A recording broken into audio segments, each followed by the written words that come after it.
আজকে বানাচ্ছি সন্ধ্যার একটা চটজলদি লোভনীয় স্ন্যাক্সের রেসিপি। চলুন তাহলে দেরি না করে রেসিপিটি তাড়াতাড়ি শুরু করা যাক।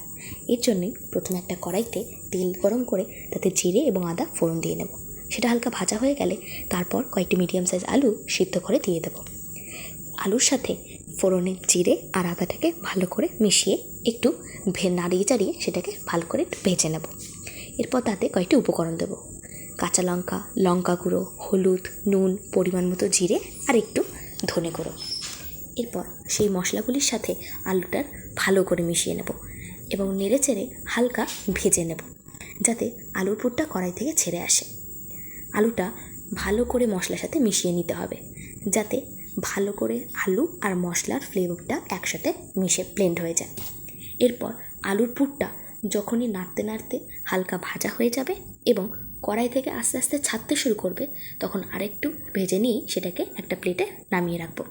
এরপর ব্রেড পকোড়া বানানোর জন্য একটি বেসনের স্মুথ ব্যাটার তৈরি করে নেব। তার জন্য পরিমাণ মতো বেসন, কালো জিরে, হলুদ গুঁড়ো, স্বাদ মতো নুন, লঙ্কা গুঁড়ো দিয়ে প্রথমে শুকনো উপকরণগুলো আগে একটু মিশিয়ে নেব। শুকনো উপকরণগুলো মেশানো হয়ে যাবার পর পরিমাণ মতো একটু একটু করে জল দিয়ে একটি ব্যাটার বানিয়ে নেব। জল অবশ্যই অল্প অল্প করে বারে বারে দিয়ে নিতে হবে, নাহলে ব্যাটারটা স্মুথও হবে না আর পাতলা হয়ে যাবে, যার ফলে ব্রেড পকোড়াগুলো আর ভালো হবে না। এরকমভাবে বারে বারে অল্প অল্প জল দিয়ে একটা বেসনের স্মুথ ব্যাটার তৈরি করে নেব।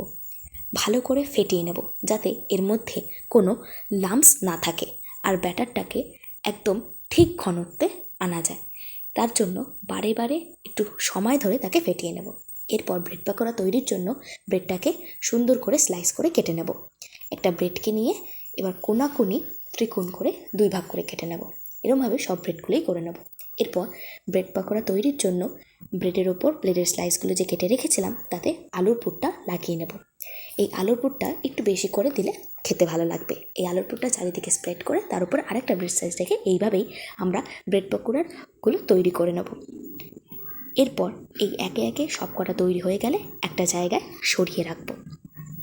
তারপর আমরা যে ব্যাটারটা আগে সরিয়ে রেখেছিলাম তার উপর একটু 1 চিমটি বেকিং সোডা দেব। এই বেকিং সোডা দেওয়ার ফলে ব্রেড পকোড়া ভাজার পরে যেমন ক্রিস্পিও হবে তেমনি ফুলবে ভালো করে বেকিং সোডাটা ব্যাটারের সাথে মিশিয়ে কড়াইতে তেল গরম করে নেব। তেলটা উষ্ণ গরম হয়ে গেলে তার উপর ব্রেডগুলো বেসনের ব্যাটারে এপিটোপিট ডুবিয়ে ভেজে নেব।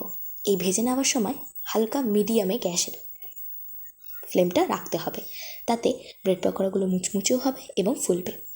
এইভাবেই আমার ব্রেড পকোড়াগুলো ভালো করে ভেজে নেব। ভাজা হয়ে গেলে তেল ঝারিয়ে নিয়ে ব্রেড পকোড়াগুলো আমরা তুলে নেব। ব্রেড পকোড়া একটি অত্যন্ত সুস্বাদু স্ন্যাক্সের একটি রেসিপি। পরে এটি স্যালাড এবং সস সহযোগে পরিবেশন করলে তৈরি আমাদের ব্রেড